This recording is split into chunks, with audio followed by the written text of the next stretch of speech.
Star Wars The Rise of Skywalker is set to end the sequel trilogy and the Skywalker saga itself by writer and director J.J. Abrams and Chris Terrio. This is Mike Zero. If you guys are new to the channel, do make sure to subscribe to see future Star Wars content. Now, one great thing about this film so far is that it is going to have a lot of connections to the prequels, the originals, Star Wars Rebels, and even the expanded universe, where many pieces of different Star Wars Legends stories will be made canon into Star Wars Episode 9 under Disney.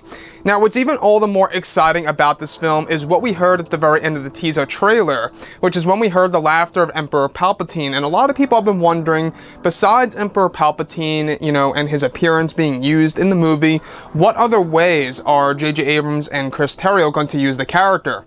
Now, these past couple of weeks or so, we've been learning a whole lot more about this film, and when it all comes down to one of the concept art descriptions, this is where things begin to get very exciting between Kylo Ren, the Knights of Ren, Emperor Palpatine, and a whole lot more. Now, specifically, a description of Kylo Ren and his Knights of Ren inside of an abandoned Imperial base, where it's described that Kylo is examining a holographic map that once belonged to the Empire that contains a secret left by Emperor Palpatine before his death. It's described that Kylo comes across new superweapons that use Death Star technology that were designed by the Empire and approved by Emperor Palpatine, where they were scattered across the galaxy. It's described that Palpatine's original plan was to take over the unknown regions with these weapons, as well as other regions in the galaxy. It's described that Kylo and the First Order adopt the weapons that are called the Annihilators, where it's revealed that this is how Kylo discovers the coordinates to some of the classic planets like Tatooine and Naboo.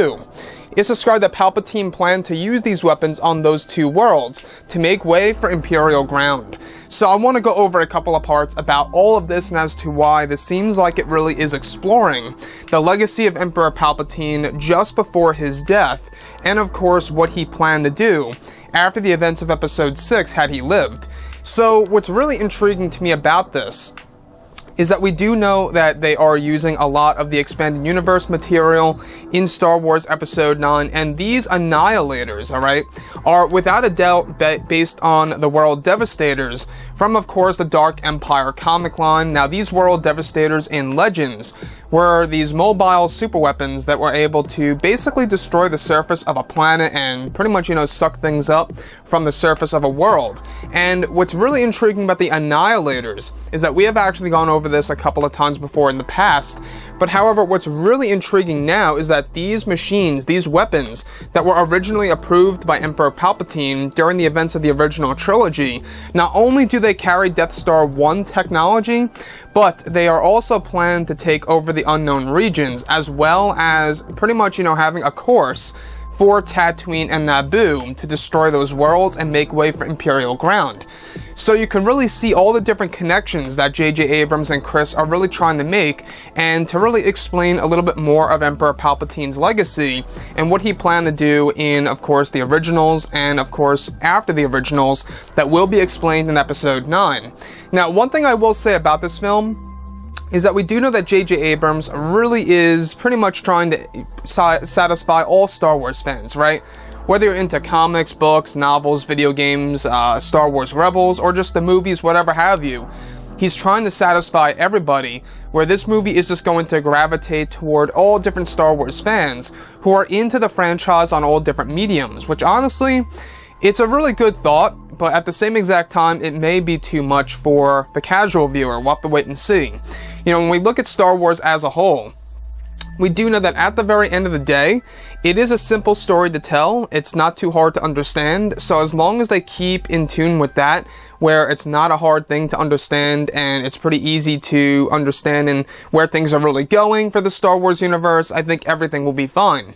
So this is really intriguing though, how Kylo Ren and the Knights of Ren travel to an abandoned Imperial base. Now this Imperial base, we have been going over this for a couple of months now, and this is the location in which he discovers a lot of the leftovers from Emperor Palpatine, all the different plans that he had in place, all the different ideas that were in place for the Empire if they destroyed the rebellion, after the events of course, Episode 6. So you can only imagine what JJ is trying to explore and set up in this movie that could further be explained in other pieces of canon material like books, novels, comics after Episode 9's release. Now, I will say, I think it was a good choice by Disney and Lucasfilm to really explore the character of Emperor Palpatine, his legacy, and even his appearance being in this movie, and Ian McDiarmid portraying the character once more. It's all a step in the right direction, and I think that this is what really is getting the fans a lot more excited about this film than ever before. You know, that laughter at the very end of the teaser, I think, really helped the Star Wars franchise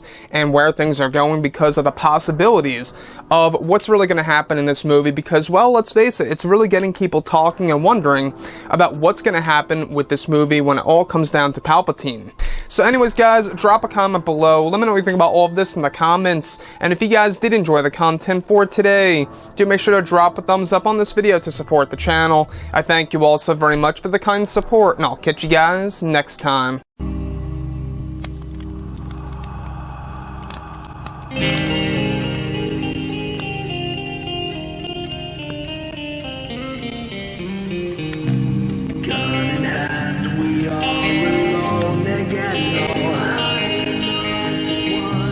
Night to moon, we hear them moans again.